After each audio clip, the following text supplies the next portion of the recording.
بسم اللہ الرحمن الرحیم۔ اللہ تعالیٰ سورہ مومنون میں فرماتے ہیں، اور ہم نے نوح علیہ السلام کو ان کی قوم کی طرف بھیجا تو انہوں نے کہا، اے میری قوم، خدا ہی کی عبادت کرو، اس کے سوا تمہارا کوئی معبود نہیں، کیا تم ڈرتے نہیں ہو؟ تو ان کی قوم کے سردار جو کافر تھے کہنے لگے کہ یہ تو تم ہی جیسا آدمی ہے، تم پر بڑائی حاصل کرنا چاہتا ہے، اور اگر خدا چاہتا تو فرشتے اتار دیتا۔ ہم نے تو اپنے اگلے باپ دادا میں یہ بات سنی ہی نہیں، اس آدمی کو تو دیوانگی کا عارضہ ہے، تو اس کے بارے میں کچھ مدت انتظار کرو۔ نوح علیہ السلام نے کہا، اے رب، انہوں نے مجھے جھٹلایا ہے تو میری مدد کر۔ پھر ہم نے اس کی طرف وحی بھیجی کہ ہمارے سامنے اور ہمارے حکم سے کشتی بناؤ۔ پھر جب ہمارا حکم آ پہنچے اور تنور پانی سے بھر کر جوش مارنے لگے تو سب قسم کے حیوانات میں سے جوڑا جوڑا، یعنی نر اور مادہ، دو دو کشتی میں بٹھا دو، اور اپنے گھر والوں کے سوا ان کے جن کی نسبت ان میں سے ہلاک ہونے کا حکم پہلے صادر ہو چکا ہے، اور ظالموں کے بارے میں ہم سے کچھ نہ کہنا، وہ ضرور ڈبو دیے جائیں گے۔ اور جب تم اور تمہارے ساتھی کشتی میں بیٹھ جاؤ تو خدا کا شکر ادا کرنا اور کہنا کہ سب تعریف خدا ہی کو سزاوار ہے جس نے ہم کو ظالموں سے نجات بخشی، اور یہ بھی دعا کرنا کہ اے رب، ہم کو مبارک جگہ اتاریو، اور تو سب سے بہتر اتارنے والا ہے۔ بے شک اس قصے میں نشانیاں ہیں اور ہمیں تو آزمائش کرنی تھی۔ سورۃ الشعراء میں اللہ تعالیٰ فرماتے ہیں، قوم نوح علیہ السلام نے بھی پیغمبروں کو جھٹلایا جب ان سے ان کے بھائی نوح علیہ السلام نے کہا کہ تم ڈرتے کیوں نہیں؟ میں تو تمہارا امانت دار پیغمبر ہوں، تو خدا سے ڈرو اور میرا کہا مانو، اور میں اس کام کا تم سے کچھ صلہ نہیں مانگتا، میرا صلہ تو رب العالمین ہی کے ذمہ ہے، تو اللہ تعالیٰ کی ذات سے ڈرو اور میرے کہنے پر چلو۔ وہ بولے، کیا ہم تم کو مان لیں اور تمہارے پیروکار تو رذیل لوگ ہوتے ہیں؟ نوح علیہ السلام نے کہا، مجھے کیا معلوم کہ وہ کیا کام کرتے ہیں، ان کا حساب اعمال تو میرے پروردگار کے ذمہ ہے، کاش تم سمجھو، اور میں مومنوں کو نکال دینے والا نہیں ہوں، میں تو صرف کھول کھول کر نصیحت کرنے والا ہوں۔ انہوں نے کہا، اے نوح، اگر تم باز نہ آؤ گے تو سنسار کر دیے جاؤ گے۔ نوح علیہ السلام نے عرض کی کہ اے میرے پروردگار، میری قوم نے تو مجھے جھٹلا دیا، سو تو میرے اور ان کے درمیان ایک کھلا فیصلہ کر دے، اور مجھے اور جو مومن میرے ساتھ ہیں ان کو بچا لے۔ پس ہم نے ان کو اور جو ان کے ساتھ بھری ہوئی کشتی میں سوار تھے ان کو بچا لیا، پھر ان کے بعد باقی لوگوں کو ڈبو دیا۔ بے شک اس میں نشانی ہے اور ان میں اکثر ایمان لانے والے نہیں تھے۔ اور اللہ تعالیٰ کا فرمان ہے سورہ عنکبوت میں، اور ہم نے نوح علیہ السلام کو ان کی قوم کی طرف بھیجا تو وہ ان میں 50 برس کم 1000 برس رہے، پھر ان کو طوفان کے عذاب نے آ پکڑا اور وہ ظالم تھے۔ پھر ہم نے نوح علیہ السلام کو اور کشتی والوں کو نجات دی اور کشتی کو جہاں والوں کے لیے نشانی بنا دیا۔ اللہ تعالیٰ سورہ صافات میں فرماتے ہیں، اور ہم کو نوح علیہ السلام نے پکارا، سو دیکھ لو کہ ہم دعا کو کیسے اچھے قبول کرنے والے ہیں، اور ہم نے ان کو اور ان کے گھر والوں کو بڑی مصیبت سے نجات دی، اور ان کی اولاد کو ایسا کیا کہ وہی باقی رہ گئے، اور پیچھے آنے والوں میں ان کا ذکر چھوڑ دیا کہ سارے جہاں والے یہی کہتے ہیں کہ نوح علیہ السلام پر سلام ہو، نیکوکاروں کو ہم ایسا ہی بدلہ دیا کرتے ہیں، بے شک وہ ہمارے مومن بندوں میں سے تھے، پھر ہم نے دوسروں کو ڈبو دیا۔ اللہ تعالیٰ سورہ قمر میں فرماتے ہیں، ان سے پہلے نوح علیہ السلام کی قوم نے بھی تکذیب کی تھی، تو انہوں نے ہمارے بندے کو جھٹلایا اور کہا کہ دیوانہ ہے، اور انہیں ڈانٹا بھی، تو انہوں نے اپنے پروردگار سے دعا کی کہ اے میرے رب، میں ان کے مقابلے میں کمزور ہوں، تو ان سے بدلہ لے۔ پس ہم نے زور کے میںہ سے آسمان کے دہانے کھول دیے اور زمین میں چشمے جاری کر دیے، تو پانی ایک کام کے لیے جو مقدر ہو چکا تھا جمع ہو گیا، اور ہم نے نوح کو ایک کشتی پر جو تختوں اور میخوں سے تیار کی گئی تھی سوار کر لیا، وہ ہماری آنکھوں کے سامنے چلتی تھی۔ یہ سب کچھ اس شخص کے انتقام کے لیے کیا گیا جس کو کافر مانتے نہ تھے، اور ہم نے ان کو عبرت بنا چھوڑا، تو کوئی ہے جو سوچے سمجھے،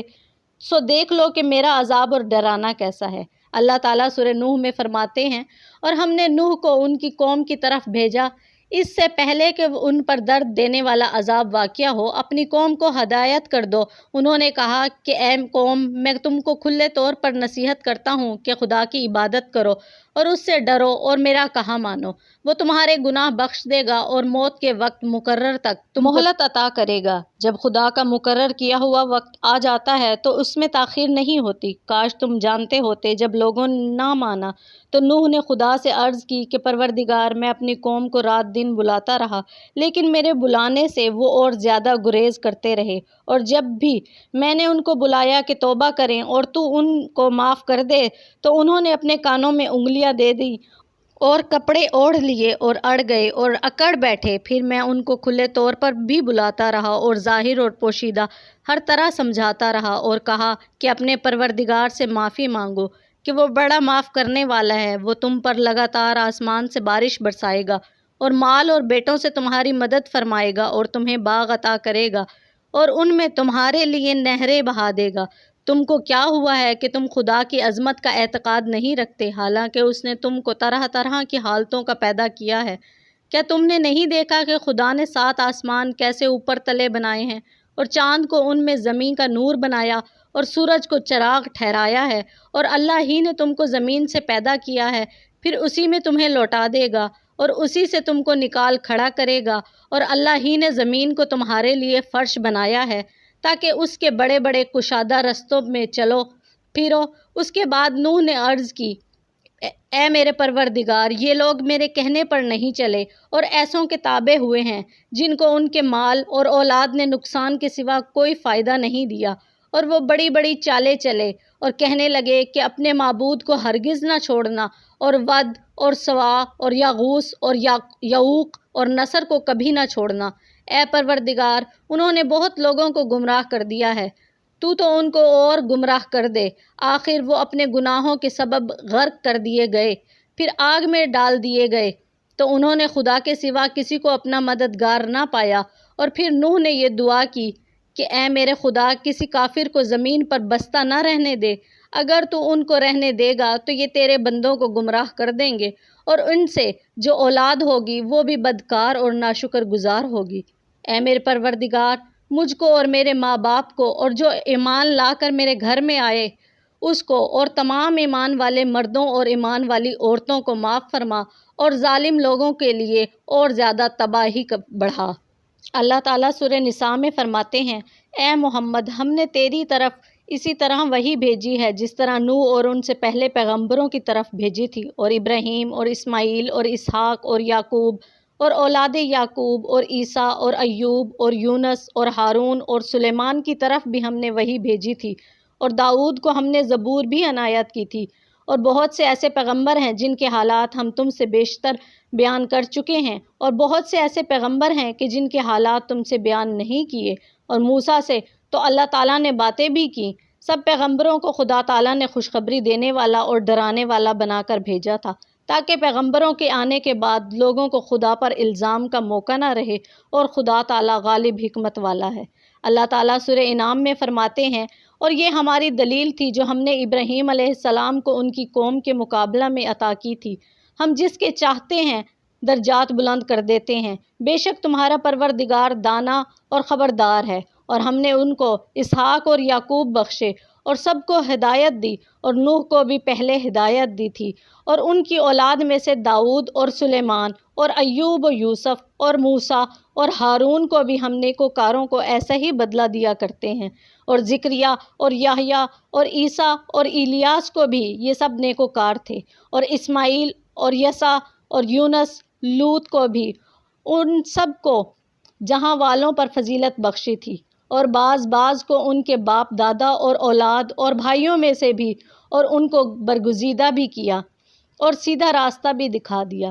اللہ تعالیٰ سورہ توبہ میں فرماتے ہیں، کیا ان کو ان لوگوں کے حالات کی خبر نہیں پہنچی جو ان سے پہلے تھے، یعنی نوح اور عاد اور سمود کی قوم اور ابراہیم کی قوم اور مدین والے اور الٹی ہوئی بستیوں والے ان کے پاس پیغمبر نشانیاں لے کر آئے، اور خدا تو ایسا نہ تھا کہ ان پر ظلم کرتا، لیکن وہی اپنے آپ پر ظلم کرتے تھے۔ اللہ تعالیٰ سورہ ابراہیم میں فرماتے ہیں، بھلا تم کو ان لوگوں کے حالات کی خبر نہیں پہنچی جو تم سے پہلے تھے، یعنی نوح اور عاد اور سمود کی قوم، اور جو ان کے بعد تھے،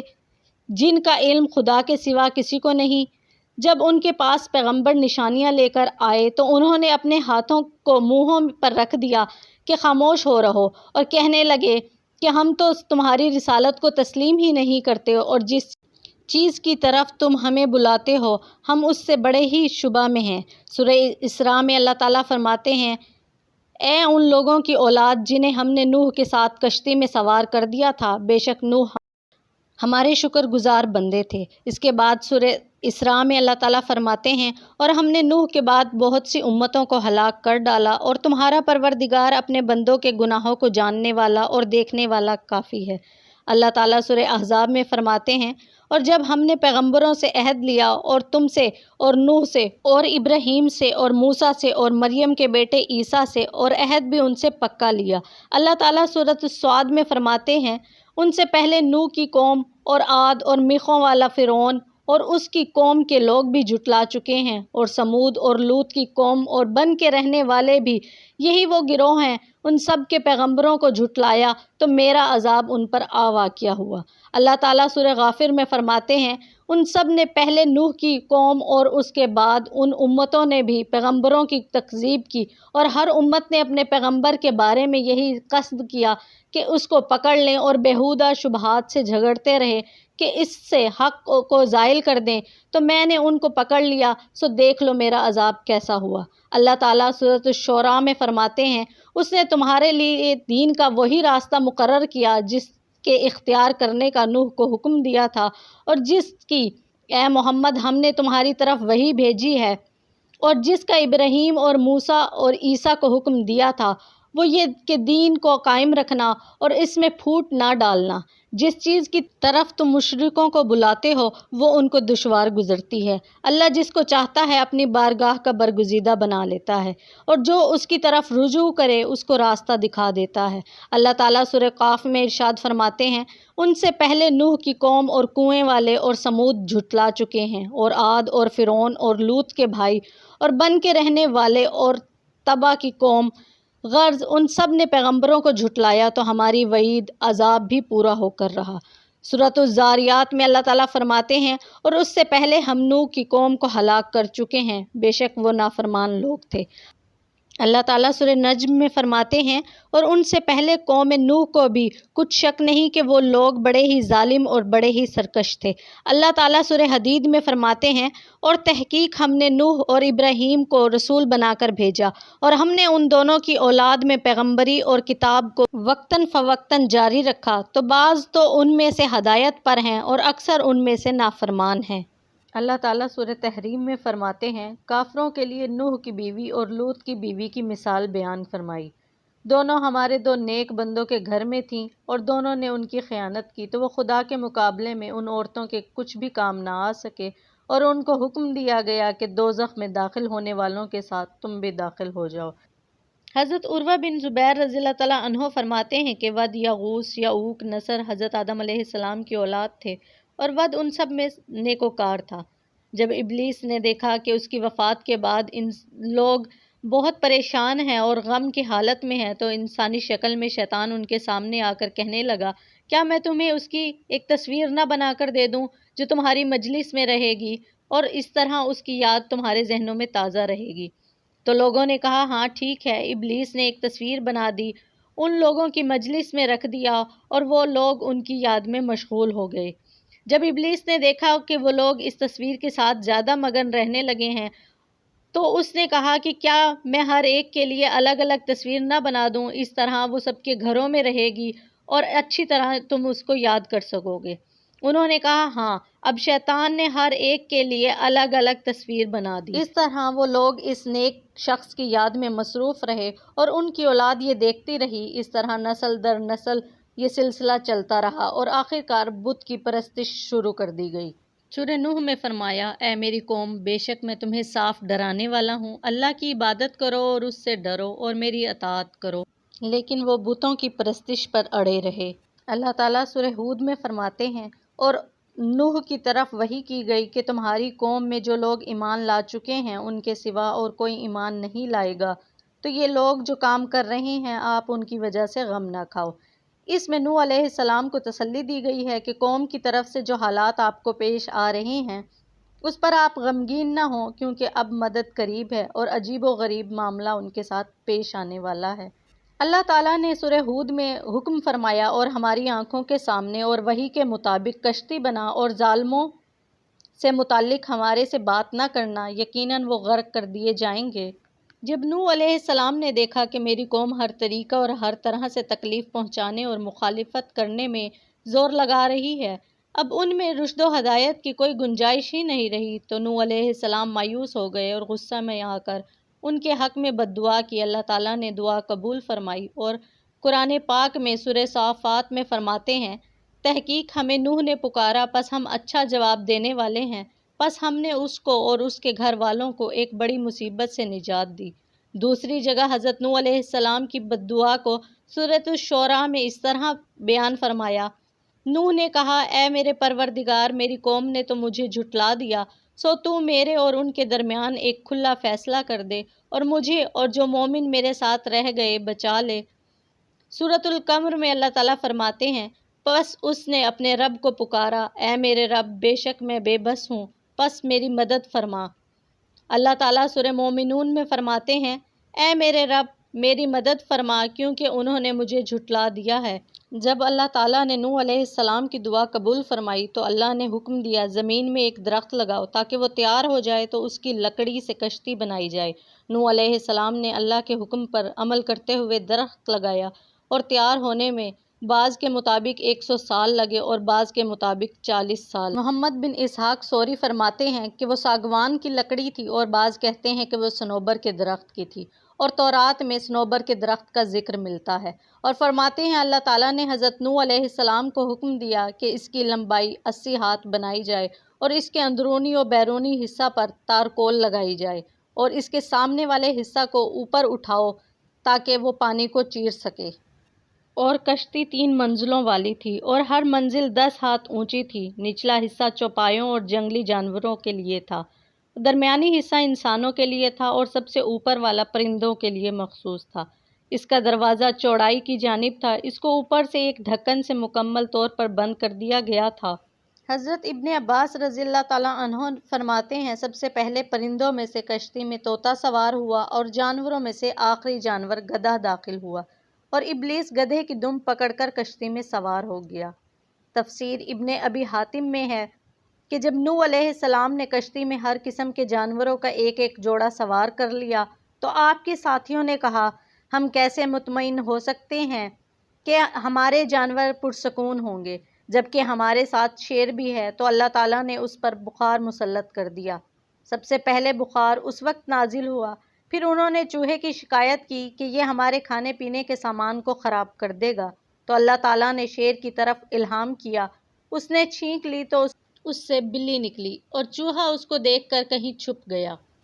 کشتی میں سوار لوگوں کے مطابق بہت سے اقوال ملتے ہیں۔ حضرت ابن عباس کا قول ہے، عورتوں سمیت 80 افراد تھے۔ حضرت کعب فرماتے ہیں 72 افراد تھے۔ اللہ تعالیٰ سورہ زخرف میں فرماتے ہیں، اور جس نے تمام قسم کے حیوان پیدا کیے اور تمہارے لیے کشتیاں اور چوپائے بنائے جن پر تم سوار ہوتے ہو، تاکہ تم ان کی پیٹھ کے ساتھ اتر جو تجھ پر ہیں، اور تیرے ساتھ بہت سی جماعتوں پر اور بہت سی وہ امتیں ہوں گی جن کو ہم فائدہ پہنچائیں گے، پھر ان کو ہماری طرف سے دردناک عذاب پہنچے گا۔ اللہ تعالیٰ سورۃ الصافات میں فرماتے ہیں، اور ہم نے صرف ان کی اولاد کو باقی رکھا۔ آج روئے زمین پر اولاد آدم کی جتنی قومیں آباد ہیں، وہ حضرت نوح علیہ السلام کے 3 بیٹوں سام، حام، یافس کی طرف منسوب ہیں۔ حضرت سمرہ فرماتے ہیں، نبی پاک صلی اللہ علیہ وآلہ وسلم نے فرمایا کہ تمام عربوں کا باپ سام، اور حام حبشیوں کا باپ، اور یافس رومیوں کا باپ ہے۔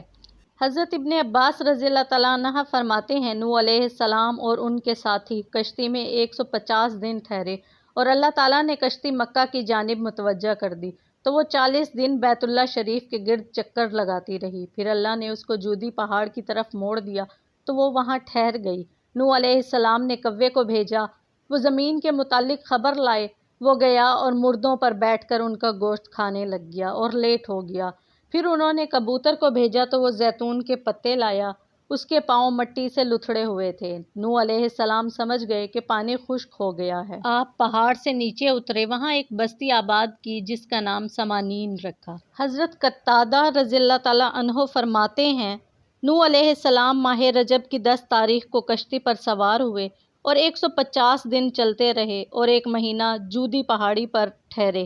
اور محرم کی 10 تاریخ کو کشتی سے اترے، پھر ان سب نے اس دن روزہ رکھا۔ حضرت ابن عباس رضی اللہ تعالیٰ عنہ بیان کرتے ہیں کہ جب آپ صلی اللہ علیہ وآلہ وسلم نے حج کیا اور وادی اسفان میں آئے تو فرمایا، اے ابو بکر، یہ کون سی وادی ہے؟ انہوں نے عرض کی، یہ وادی اسفان ہے۔ آپ صلی اللہ علیہ وآلہ وسلم نے فرمایا، اس وادی سے نوح، ہود، ابراہیم علیہ السلام اپنے سرخ جوان اونٹوں پر سوار حالت میں گزرے۔ ان کی مہاریں کھجور کے پتوں سے تیار کردہ تھیں، انہوں نے چوغے پہن رکھے تھے اور دھاری دار چادریں اوڑھ رکھی تھی، وہ بیت اللہ کا حج کر رہے تھے۔ جب نوح علیہ السلام کی وفات کا وقت قریب آیا تو انہوں نے اپنے بیٹے کو فرمایا، میں تجھ کو وصیت کرتا ہوں، 2 چیزوں کا حکم دیتا ہوں اور 2 چیزوں سے روکتا ہوں۔ میں تجھے لا الہ الا اللہ کے ذکر کرنے کا حکم دیتا ہوں، کیونکہ اگر 7 آسمانوں اور 7 زمینیں ایک پلڑے میں رکھ دیے جائیں اور لا الہ الا اللہ دوسرے پلڑے میں رکھ دیا جائے تو لا الہ الا اللہ حاوی اور بھاری ہو جائے گا، اور سبحان اللہ و بحمدہ سبحان اللہ العظیم پڑھنے کا حکم دیتا ہوں، کیونکہ اللہ کی تمام مخلوق اسی کے ساتھ اللہ کی تعریف بیان کرتی ہے اور اسی کے ساتھ پوری مخلوق کو روزی رزق دیا جاتا ہے۔ میں تجھ کو 2 چیزوں سے روکتا ہوں، ایک شرک اور دوسرا تکبر۔ قرآن مجید کے الفاظ کے سیاق و سباق سے پتہ چلتا ہے کہ نوح علیہ السلام نبی بننے کے بعد اور طوفان آنے سے پہلے تک اپنی قوم میں 950 سال ٹھہرے، پس طوفان کے آنے کے بعد کتنی مدت زندہ رہے اس کا علم تو اللہ کو ہی ہے۔ عبد الرحمن بن ثابت اور دیگر تابعین سے روایت ہے کہ نوح علیہ السلام کی قبر مبارک مسجد حرام میں ہے۔ بعض متاخرین کی رائے سے زیادہ قوی اور مضبوط ہے، جو یہ کہتے ہیں کہ ان کی قبر بقا شہر میں ہے، جو آج کل کرک نوح کے نام سے مشہور ہے، اور اسی وجہ سے وہاں ایک مسجد تعمیر کی گئی ہے۔